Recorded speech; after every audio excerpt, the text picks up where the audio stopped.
I usually choose between 3 different colors for the base of my donuts. So the first is beige, the second is gold, and the third is jewelry gold.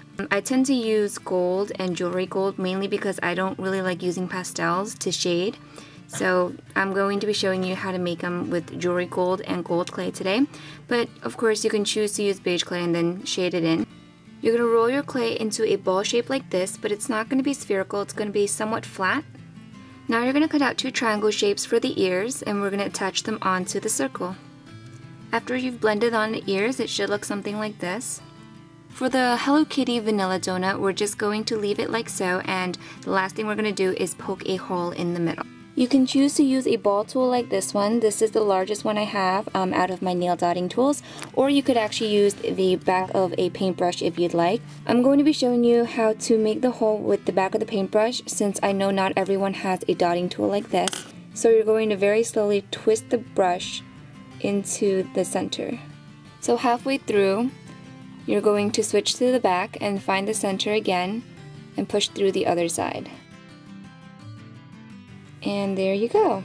So the last thing to do is to kind of smooth out the little excess that came out. For the striped Hello Kitty donut, you're not going to poke a hole. Instead, we're going to put a layer of clay over it as the icing. So I'm going to use brown. So with the flattened clay, I'm going to show you how I layer it on top of the donut.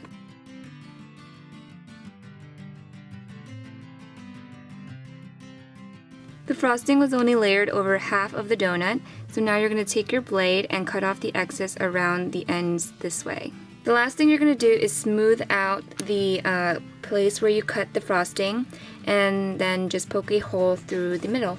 For the Hello Kitty bow, we're going to take a sphere and flatten it out into a teardrop shape like this.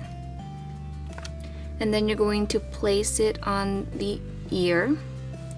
You can choose to put it on the other side if you like, and then you're going to make another teardrop shape and do the same on the other side. Before you add on the center of the bow, you're going to take a bobby pin or a very small ball tool like this and just press the middle section right here. So then you get 2 little dents, just like Hello Kitty's bow. Then last but not least, you're going to add a very small red circle to the center. So for this donut, I added a red bow, and then for this one, I added a pink one. And before you bake it, just add an eye pin if you'd like to make it a charm, and then we're going to add the details of the design on the donut with paint. So after you bake them, they should look something like this, and you can actually leave them like this. I think it's very cute anyways, but I'm going to continue and show you what to do if you want to make this the powdered one and to make this one the stripe. For both the donuts, I'm actually going to make them white powder and the white stripes, so I'm going to be using white acrylic paint. Then you're going to need a very small ball tool or a bobby pin so we can add on the powder for the donut. You're going to dip your ball tool in some paint and you're going to randomly just kind of put on the powder.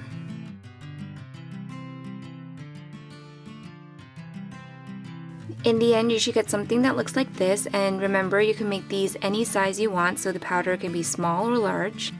For the striped donut, it's usually kind of a wavy stripe instead of a zigzag, so I'm going to show you how I put on the stripes.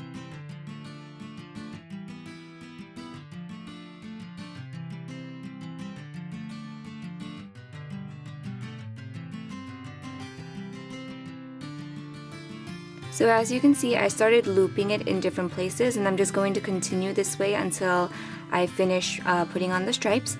And remember, you can make any designs you want.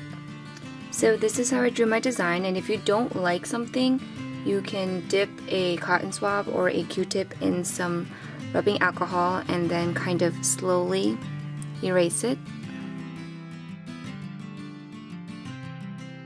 I recommend glazing your charm so that you can seal the paint in. If you don't want a gloss shine, you can get a satin glaze. And yeah, that's pretty much the tutorial. I hope you guys enjoyed, and comment below what you think.